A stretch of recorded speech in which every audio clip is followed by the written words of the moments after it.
So today, we're here to talk about unpacking player spending in free-to-play games. First, I'm going to tell you a little bit about me. Who am I? That's a great question. I'm VP of Insights and Analytics at Kongregate, and I do some other stuff other than games, and I've had a fair amount of experience in the industry. And I have great help when building decks. So, telling you a little bit about Kongregate first. So Kongregate has been around for 13 years now. We started as a web platform. We're also a mobile publisher. We have over 200 million mobile installs since 2013, over 10 million monthly active users, over 60 games published, and over 120K games on the web. And a lot of the data that I'm going to be using today is from those games. So what's really interesting about being a publisher in a web platform is that we get access to a lot of data. So we can do these analyses across many, many games and get some understanding on general trends across all of these free-to-play games. Some games that we've published, Adventure Capitalist, Animation Throwdown. I'm going to use both of them a fair amount today, and a couple of other more recent games as well. So what can you expect today? I really hope I can deliver on that promise of analytics and insights and be able to share with you as much data as possible, go into a little bit deeper analysis, intermingle some examples in there. Hopefully it's a lot of data that is very useful and that gives you not a checklist of best practices, but more of a framework on how to think about monetization. My goal is not to give you, hey, go implement this feature, and this feature. That's up to you on how you do that. My goal here is to give you ideas and inspiration on develop what works best for your game. All right, so to warm up a little bit, and please don't be shy. We're among a small gathering of friends. Can you please raise your hand if you've ever played a free-to-play game? Cool. Leave them up, leave them up, leave them up. All right. Can you put your hand down if you've only played a free-to-play game for work? Cool. Awesome. Can you, okay, lower your hands. Don't get tired. Can you please raise your hand if you've ever spent on a free-to-play game? All right. Plenty of hands, but not as many. And you can put them down. Can you raise them again if you've only spent for fun, not for work? So, way fewer hands. And even though it was a fair amount of hands up there, you can see that it was a small group of people, or a smaller group of people, and it's this is even a audience and people of the industry that know how things happen, how the sausage is made, why you should spend, and it's still a small percentage of people. So that is basically why we're here to talk about spending in free-to-play games. So over the years, the free-to-play industry has really matured how we think about monetization. We've learned things over the years. We've diversified our revenue sources. But at the end of the day, even looking at our own revenue sources for Kongregate, in-app purchases are still a big chunk. We've been able to diversify this, but it's still extremely important. And throughout all these years, one of the things that I was Googling for preparing for this talk, and I was like, okay, let's see what the conventional wisdom is on the internet, because obviously that's a source of truth. And most blog posts and deconstructs from 2012 to today, they all kind of have two big pieces in there. Most players will never spend in your game, and most revenue will come from a small, very small percentage of players. But now we know IP is important, but where do these learnings come from? We should not take these at face value. we should continue to validate whether this is true, and we should be able to understand it further. We have more data now.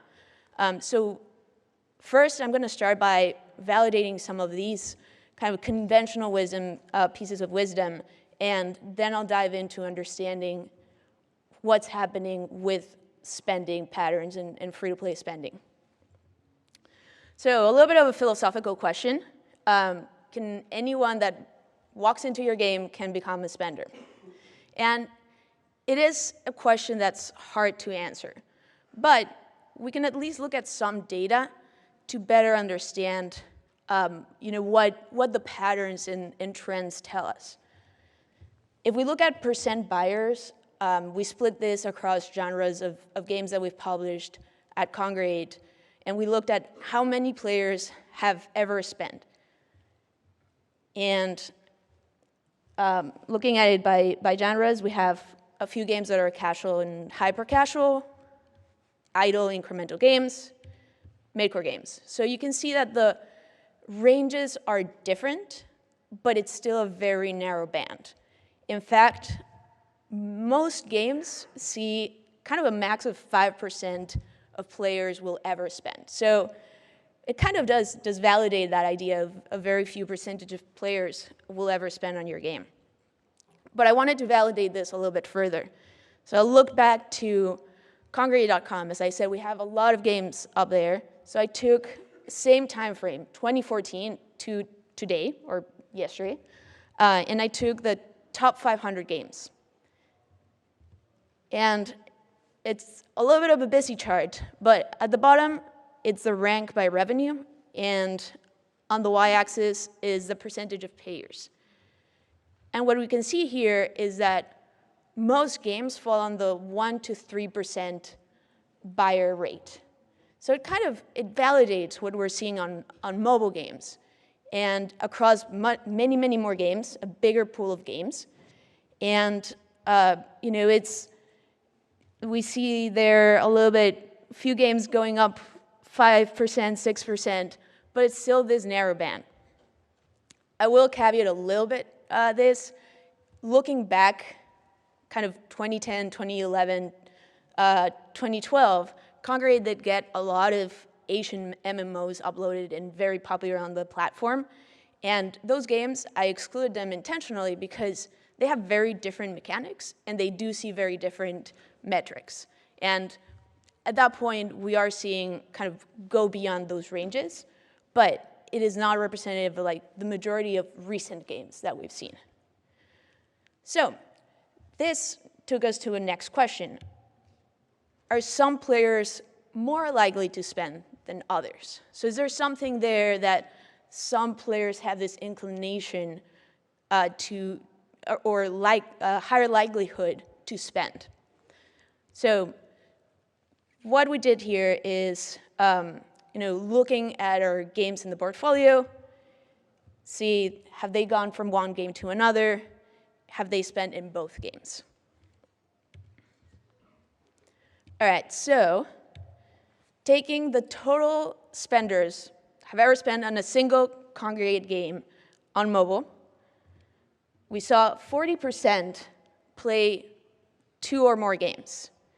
And from there, 17% of those spend on at least 2 games.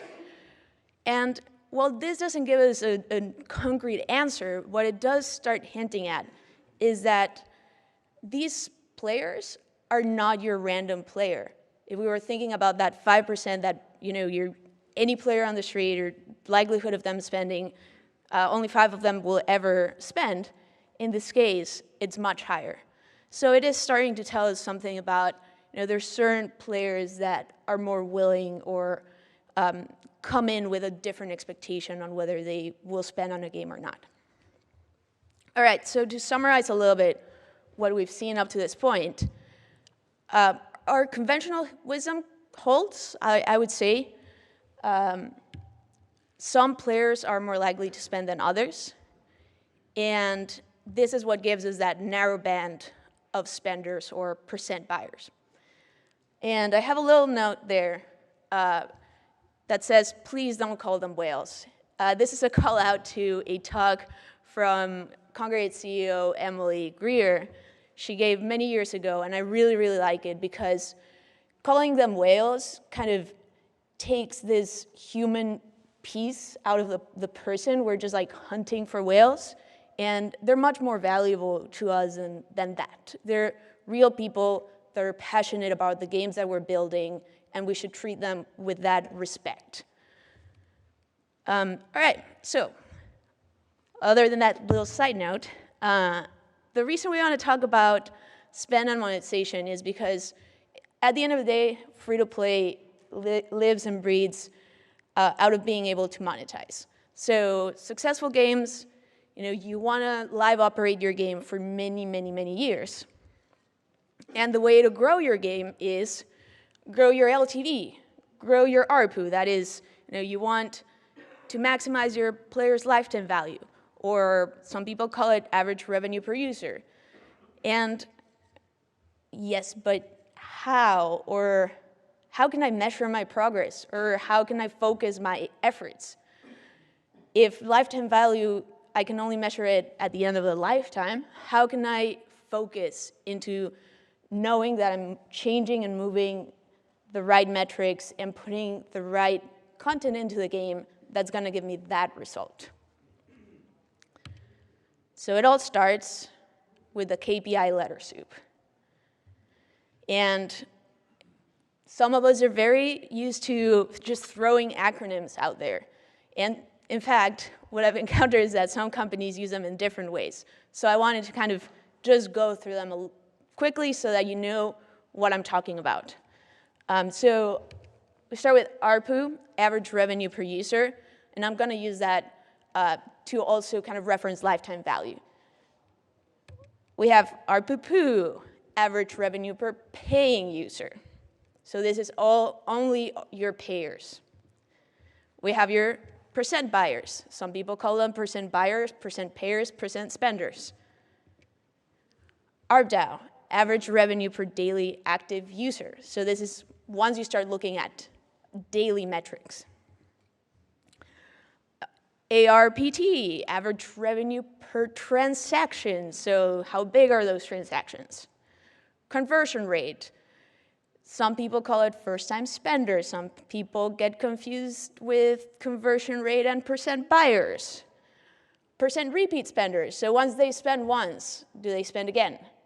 Number of transactions, retention, lifetime sessions, MAU, DAU. Whew. But the first acronym I used was KPI.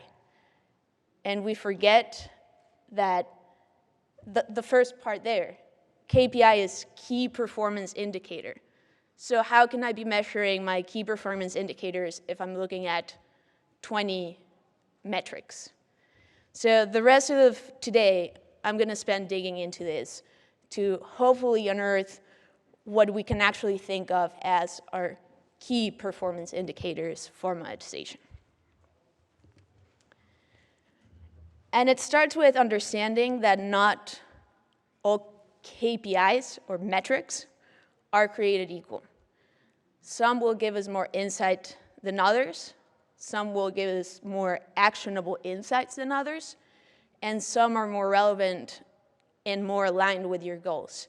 And for today, that goal and what we're talking about is increasing your ARPU or your LTV.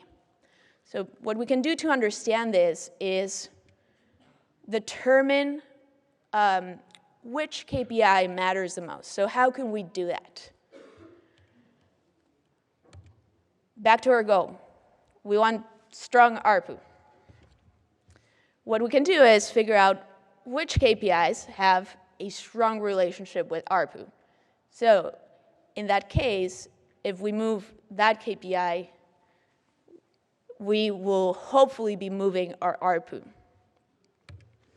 And at the end of the day, we can focus on these to get the most out of the time that we're spending on our road mapping, live operations, content generation, new feature releases. And how can we do this? So it is time for some correlation analysis. So what does this mean? That You can learn all the math, but you can also go and use Excel or R or Python and actually do this very easily and quickly. And we can model the relationship between two variables, in our case, two KPIs. And the question that we're trying to answer is, can one KPI influence the other? And we calculate our R-square. What does this mean? Why does it matter? What R-square tells us, and I'm going to show you the R-squares of all the correlations that I did, is if we are close to 0, there's no relationship between the two things that we're comparing. If it's 1, you're like predicting the future almost. But there's a perfect correlation. I've never seen that. All right, so which KPIs have a strong relationship with ARPU?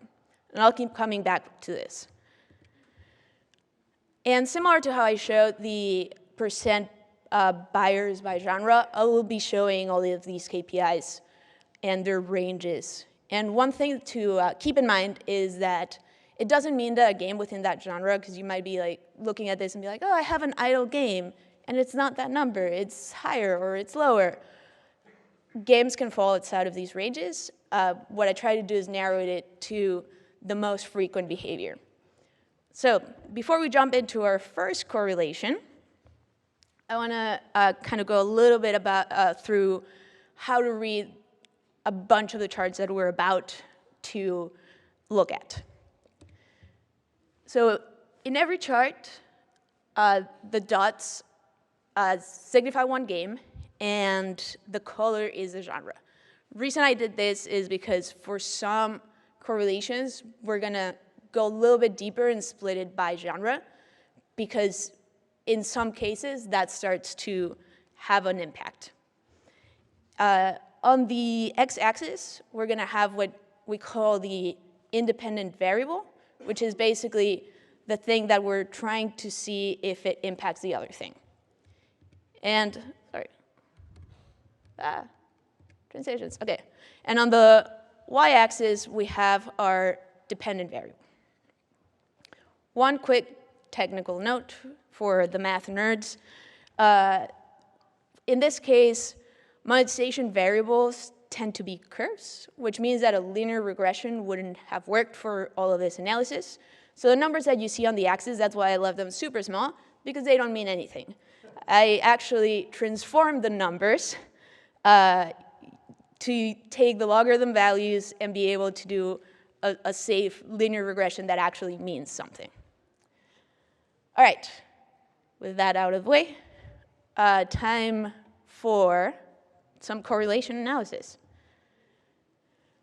First, we looked at sessions, and it all starts there, right? We need players playing the games, and I used sessions as a proxy for engagement. The reason I did this is because it's universal to all games, and if you could do retention or days retained, some other types of engagement, but different games will measure it a little bit different, and it will impact that. So I chose this. You can choose another metric to do this. So on the correlation, what we saw is a correlation, or R-square, of 0.46. And asking our correlation meter, it said that it's pretty good. And the reason it's pretty good is it's really hard, especially in kind of more behavioral analytics, to get to higher numbers. Like some other fields will want to aim for much higher before they call it good. But for behavioral analytics, getting to this 0.46 range is already a pretty good correlation. And if you think about it, this makes sense. The longer someone is in a game, the more they will probably spend. All right, so that's good. We want to keep players. But we're going to be talking mostly about monetization. Next, I looked at average minimum price point that players spend on. So what this means is, on average for a game, what's the lowest amount that players spend? And what this means is it's either we're offering very low price points if the number is very low, or the lowest price points are the most popular ones. Here's our pretty graph. And asking looking at the R-square is 0.31, which it's not great.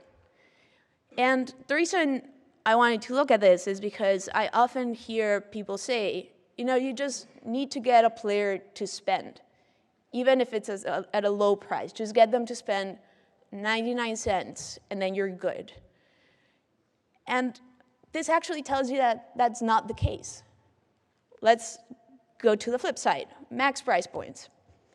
Same approach with max points. Reason I wanted to look at this is some teams are scared of prices. And the reality is, don't be scared of high prices. Don't be scared of offering items and content at very high prices. If you have the right offering, players will want to buy it. So looking at our R-square, 0.6. That is really strong. So low prices, not great. High prices, great. Now let's look at the average. So for this, I took average revenue per transaction. That's what the acronym means. And this is the average transaction size, basically. And looking at our R-square, 0.5, that is really good. So what this is telling us is that the higher transaction size on average, the higher the ARPU we'll see. To recap what we have so far, sessions matter. This is where it all starts. Make a fun game. We're going to talk a lot about monetization and revenue. But what really matters is to start with a fun game. And price point matters. They really matter. So we're going to take a little break from correlations and dig into pricing.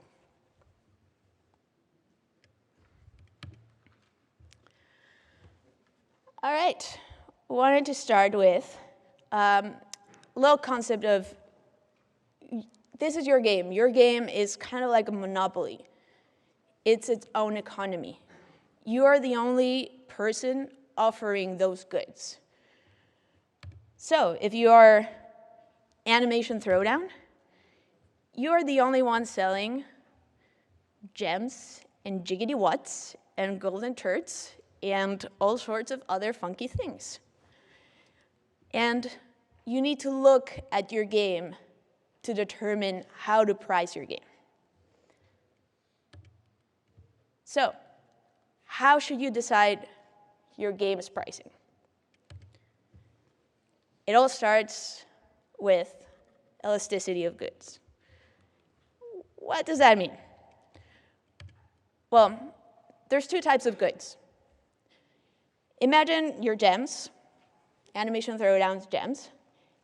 If we were to decrease the price of our gems and our revenue decreases, that means that we might have gotten more purchases by lowering our price, but the revenue decreased, so the gems are what we call elastic.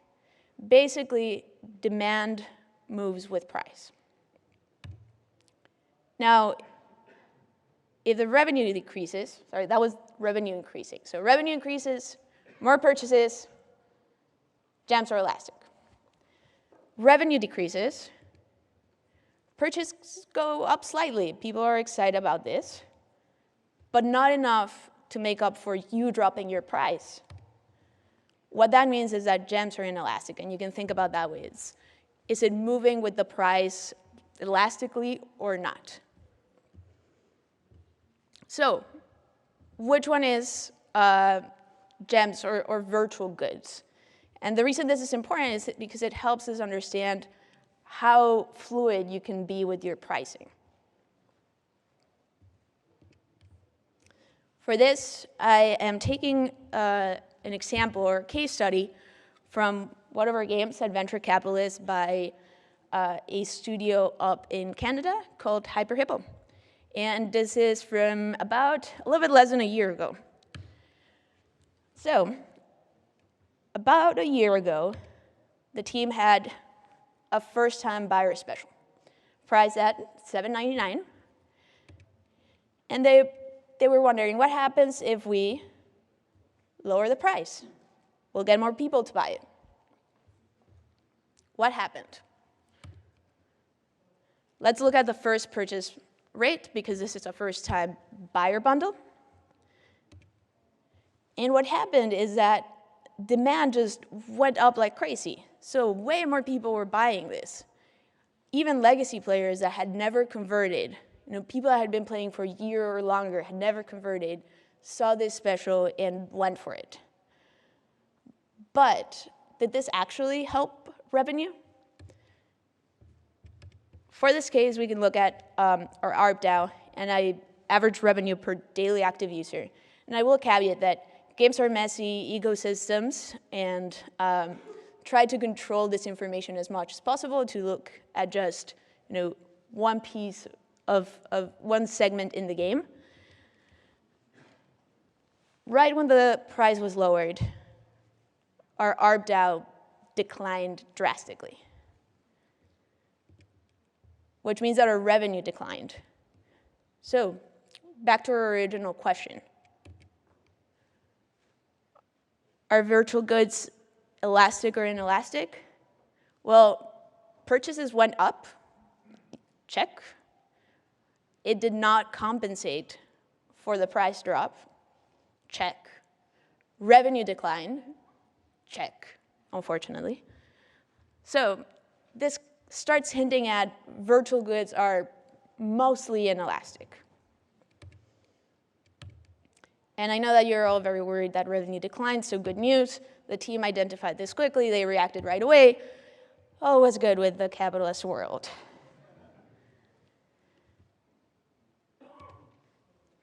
Another question I often hear around pricing is, okay, cool, elasticity, inelasticity, I don't understand that, econ, but what if a lower price point will help me get players to spend again? So maybe it's not all about that single purchase, it's about what comes after that.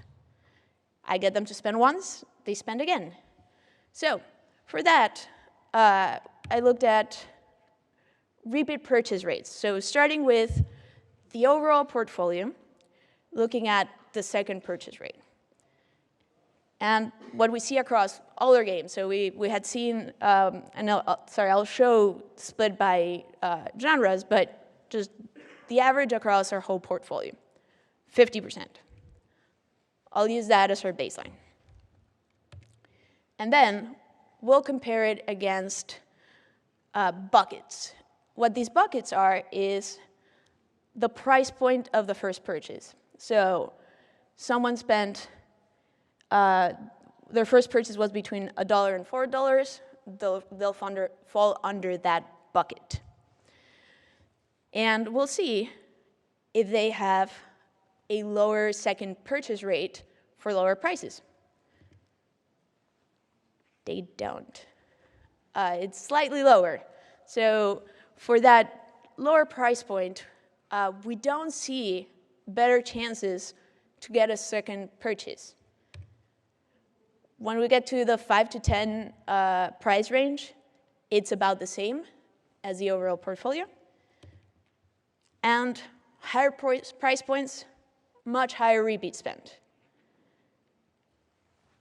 This means that lower price points do not increase repeat spend. We found that our sweet spot, and that's why you see that most of our games fall under that, is between $5 and $25. But it really depends on the game. So what I would recommend is that you find your sweet spot, the sweet spot for your game. It might be a little bit higher, it might be a little bit lower. Next, there's another piece to purchasing and the first purchase that players see, which is that they set expectations. So looking at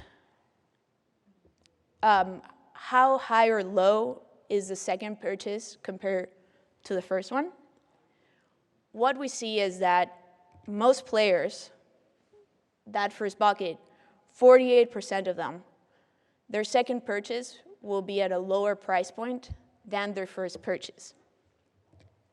32 will be right at the same price point. And only 28% of them will spend at a higher price point. So if you price too low your initial offers, you don't give yourself or your players wiggle room to go down on that price point. Back to AdCap, because they kind of did this. So looking at lifetime transactions, based on their first purchase, and I have the players who spent, their first purchase was that $7.99 special, that new $2.99 special, and then everyone else, that first purchase was somewhere else. And what we see is that for those who spent, their first purchase was the lower price point, they have higher number of transactions throughout their lifetime. Cool. But the revenue per transaction is lower. And that results in the overall ARPU for those players, or the average revenue per paying user, so how much they're going to spend in their lifetime, was much lower, as you can see. So these two things combined tell us that price anchoring is a real thing. What does this mean? Anchoring is that it's a cognitive bias that we humans, even if we're like, no, I'm not going to do that, it's there. We use the first piece of information to make future decisions. And remember, your game is your monopoly. So it means that a player only has your game to make comparisons. So the first prize or the first offer that you present to that player will really set the expectations and perceptions and impact the decisions that they will make for future prices. What this all means is don't set too low of a bar.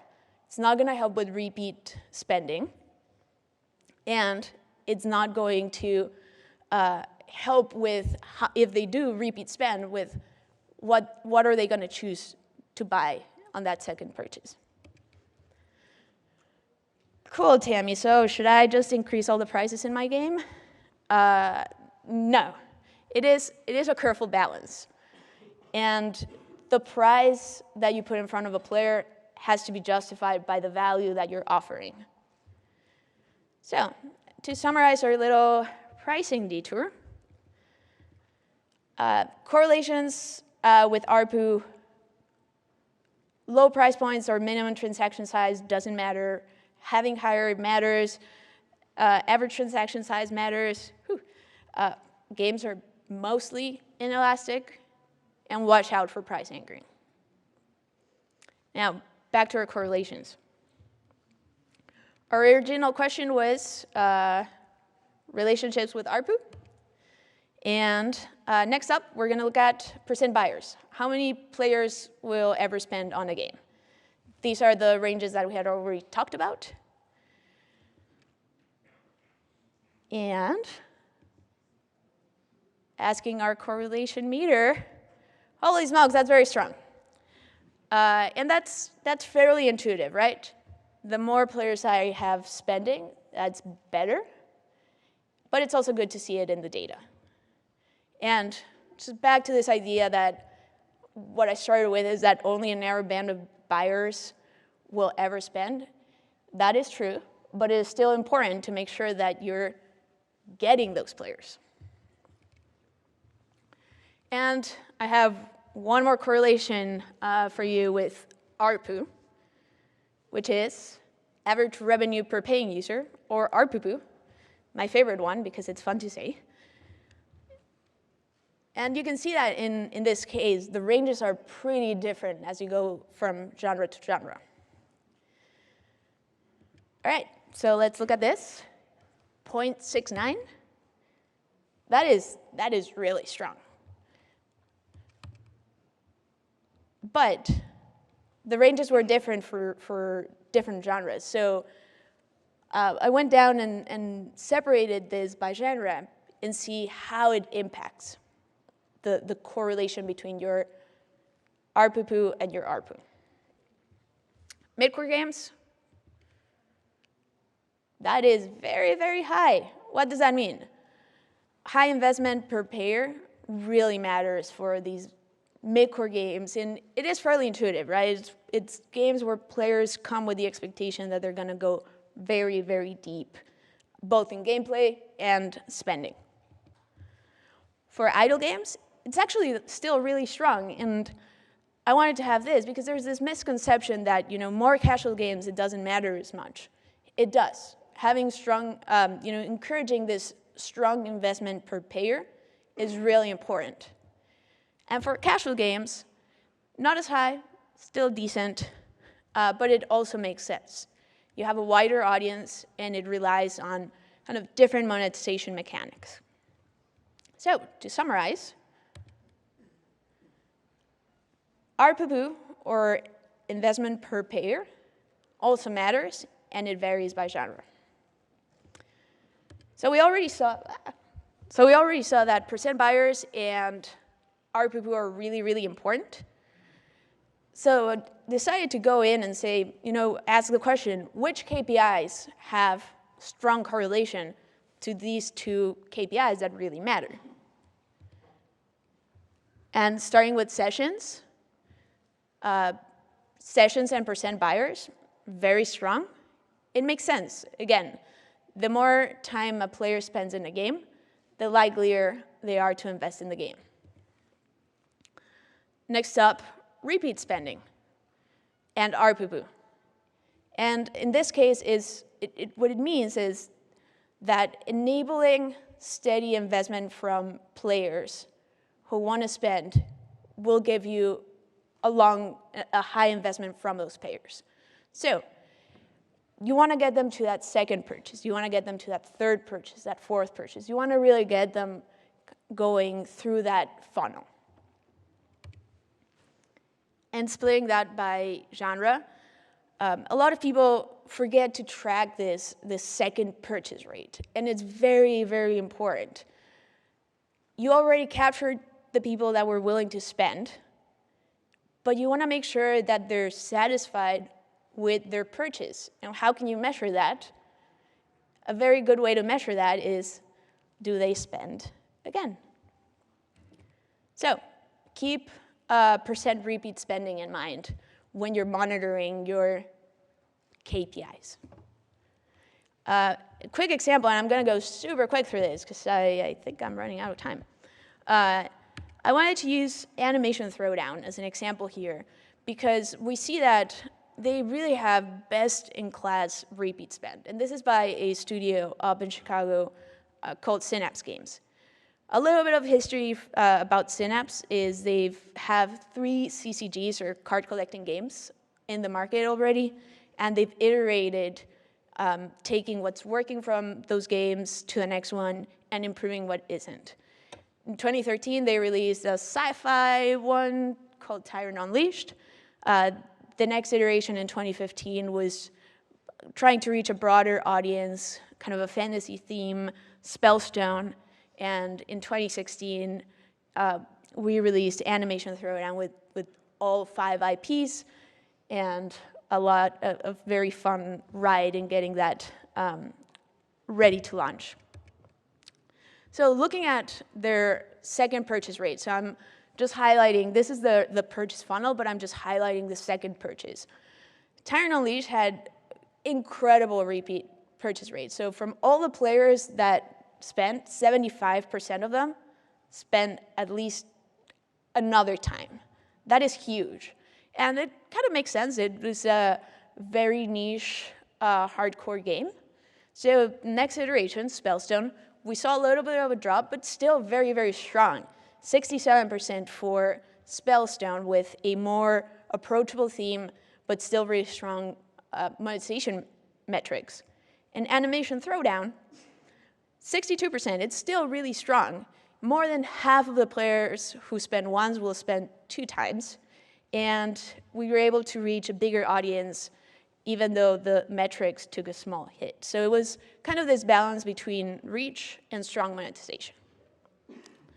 Why and what do they do to be able to kind of repeat this over the course of the years and multiple iterations of the same type of game is their live service strategy. So it has a very well-defined, and this is for Animation Throwdown, I just took a month, for example, or 6 weeks, very strong and well-defined cadence of events. And just quick info on the structure of a card on Animation Throwdown. There's skills, we don't care about those. Attack, we don't care about those. And traits. You can see that there's no numbers there. The other two are self-explanatory. They're going to do things against your opponent. But traits, are they useless? And they're not. But they're only useful for a limited time. And this rotates. So part of that live ops cadence has become, for all these games, to grant a specific bonus or penalty or something special happens to a trait for a limited amount of time. And what that does is that it creates this puzzle-solving mentality for players. They want to find the right combination that will give them the most powerful deck during this time. And you can't read that on the left, but that's a Reddit post that as soon as a new bonus was announced, the drunk one, people start posting, like, just help me out, what's the best combination, what are the best combos that I can put together, how should I optimize my deck? So at the end of the day, that they can have the strongest deck. So part of this is timing also the offers that are presented to the player. And this is something that the team has iterated on very much, and finding the right cadence of what types of exclusive cards should be offered to match that active trait. In this case, original design that Animation Throwdown had was this box idea, which has a bunch of boxes, you spend, you pull a card, and you can keep spending, and basically if you can go through the whole box. It literally is as if you're pulling things out of a box. In some, there's more kind of weak cards than super strong cards. But the idea is that, if you pull everything, in this case, I don't know how many cards they had, but if you pull everything out of the box, you get all the very, very strong cards. And what we see is that there's a very even engagement with these boxes. So the most committed players will regularly spend in these to get those cards from these boxes. And it creates a very steady gem sink. So you see kind of these ups and downs. That comes with the release of a new box. But on average, you can see that throughout week over week over week, it is a very, very steady sink of gems, which means that ultimately is people will need more gems and spend more in the game. Now, if we look at just high spender players, it is much higher. It is actually 2x. So that tells us that your big spenders are going even deeper. In fact, 70 to 80% of the gems spent on these boxes come from those spenders. Just to summarize real quick, and I apologize that I didn't get a chance to go a little bit slower on this, but it's really important to have a regular and deep content updates. And what you'll see is that it will give you what we call strong depth of spend, which means that players will want to go and do that second, third, fourth purchase. But only if it is a good purchase. So remember that. It's not just giving them things, it has to make a difference on their game. And the way that we can measure the success of this is by looking at repeat purchase rates. And at the end of the day, spending players will want to spend if it's worth it again. All right, so back to correlations. This is the last one. Which KPIs have a strong relationship with percent buyers and ARPPU? In this case, ARPPU. And I looked at lifetime transactions. And the idea here is that it's not only about big purchases or getting them to that second purchase, but it's also about those multiple purchases. So many, many more after the second one, and hopefully you win by doing that. And the correlation is super strong, 0.72. That's one of the highest that we've seen. So you want to increase the number of transactions that players are doing throughout their lifetime. And I'm going to go back real quick to Animation Throwdown for an example on this. So recently, the team actually iterated on the design of their boxes. So the boxes that we just looked at, they've been running those in all of their games. And in December, they tested a new type of box, which it's called tier boxes. So tiers guarantee cards. You buy more, you go up tiers. You're at a higher tier, the price goes up. So it's kind of like a step. You're going up that ladder. But the higher that tier, the better the value. Kind of reduces a little bit of the randomness. And just as an example here, in this case, you can buy for 200 gems. After you buy that tier, you're going to go up, and it's going to be, I think, something like 500, and it's just going to keep going up. And the best card is always there in front of you so that you really, really, really want it. All right, so looking at, back to that percent DAU buying boxes, what happened?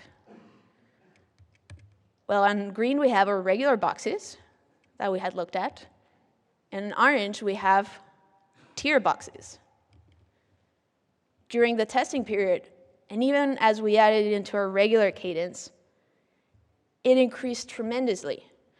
So what this started saying is, there's a similar system, but it's more approachable. You're getting a breadth of players. More players are engaging with the boxes. But is that good? Is that actually going to help bring in more revenue? So if we look at gems spent per engaged player, we saw lower gem spend. Is that bad?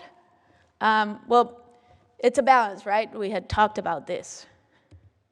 So when we look at overall gem spend, you can see that in orange, the tier boxes have much higher gem spend, generate more, a bigger sink of gems. So the lower starting price point gives a much higher engagement, and players, and we found the right balance between approachable and scaling that system. So what we saw with that is this breadth, kind of what I was talking about. Once the boxes, you can see that when it was tested, percent first-time buyer went up, and then once it was added into the regular cadence, it also went up. And didn't I say we shouldn't focus on this too much? Still something that we want to optimize, right? But what we also saw was increase in average transactions. So we also created more depth. More players are spending, but they're also going through more transactions. So it's a little bit of a win-win, right? So quick summary there. Iterate and test different approaches. I think that's very important, and we talk about, found really good monetization strategy and you go all in, and you want to kind of take a step back and iterate and test different approaches. You can find the right balance between getting more players to spend, so finding that breadth, and getting them to spend multiple times, so getting that depth. And in reality, you can increase both without underpricing your game. Because once again, spending players will want to spend if it's worth it. All right, so to summarize a little bit what we talked about today, some players are more likely to spend. This is still true. This is the nature of free-to-play games. And that percent buyer rate is a narrow band. But when optimizing monetization, go deeper, think beyond percent buyers, and don't call them whales. And what are your KPIs? So go back to that. Went through a bunch of correlations, and we want to think about what's key. So key are percent buyers. It still matters. This tells you that, a player who is willing to spend comes into your game, they're enjoying it, and they see the value there, and they give you a chance. ARPPU, percent repeat spenders, and number of transactions tells you that after that first purchase, they saw the value. It's kind of their stamp of approval. They were satisfied with their purchase, and they're willing to spend again on your game and go deeper and really, really go deep into your game and take it up as a hobby and many times. All right, so if you don't remember anything else in all the numbers that I talked about and all the KPIs and the alphabet soup, remember that it all starts with a fun, engaging game. Don't underprice your game. And spending players will want to spend. Provide the content that lets them do that, go deeper, and feel good about it. Thank you.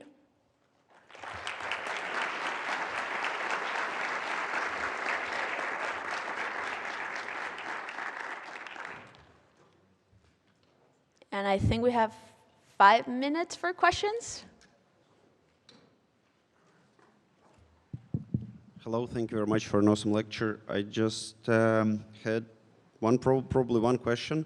When you showed the graph of dependence between the price of first purchase and the percentage of players who are repeating to make second purchase after that, isn't it just kind of a bit biased? Because when you make first purchase really cheap, it kind of accumulates very large user base within it, including all those low spenders, like those who are super rarely spent. So it's kind of like biased by cohort, and it's like, I don't know. And like those who willing to spend $100 on the first purchase, they like, of course they will more likely spend more because they're just this small golden cohort of whales.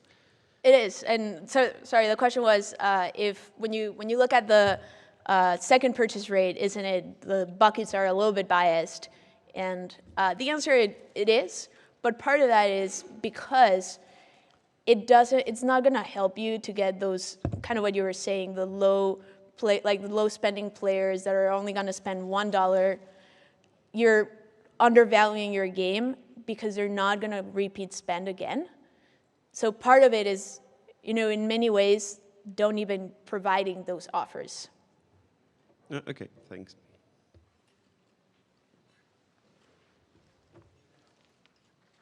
Hi, thanks. So did you run any A/B tests on that as well? Or was it just looking at the same game and conversion points? We've also ran A/B tests. This is the most recent example that we had, and it was kind of a relearning in many ways. We've ran multiple tests, and we've always encountered that same result. Thank you very much for being so open and sharing all the data. It's amazing. Thank you. Thank you.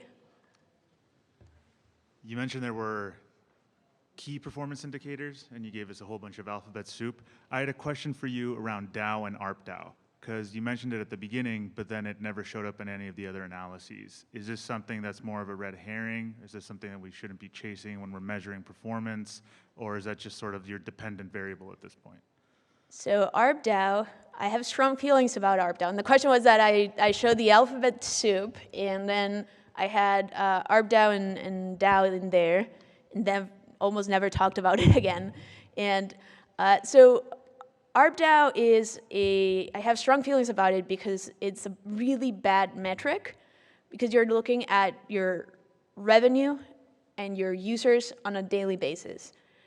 And what happens is that it's aggregating everyone, right?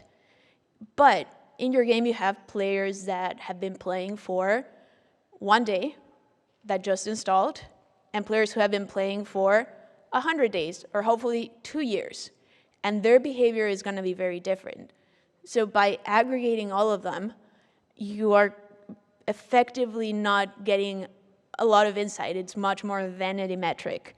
When it really becomes useful is when you start segmenting it by those kind of milestones or player ages. So if you're looking at your ARPDAO for your new players versus your midlife players versus your elder players. Thank you. Great talk. I just wanted to ask you about price elasticity. So you kind of summarized that in general virtual goods are inelastic. In previous data I've seen on games, it was highly dependent on the price. So we kind of used a rule of thumb where like below $5, prices were inelastic because people didn't care whether they spent $1 or $5. But above that, you did start to see some elasticity in the prices. Have you found anything like that, or is the rule of thumb kind of changed? I think part of it is also, is the price elasticity, is it kind of a rule of thumb across everything, or you were mentioning that, if you go higher in prices, it starts becoming a little bit more elastic. And I think that's why I had like kind of the mostly, because it's not entirely inelastic. So it also depends on the game. And it also depends, I think, on who you're presenting those offers to. So yes, I think they're mostly inelastic, kind of as a broad umbrella, but you will encounter situations where you need to be a little bit more careful about that. Cool. Thanks a lot. Hi there. Thank you for the talk. It was very good. So much like you were talking about R squared sort of being lower because games is a messy business, from one math nerd to another, sort of how do you deal with sort of like the variables not being ideal, like P factor and things like that? So I just sort of wondering your general philosophy for sort of measuring math and things like that. A lot of it is we use ranges. So the question was from one math nerd to another. Games are messy environments, and how do we deal with the R scores not being perfect and other types of variables.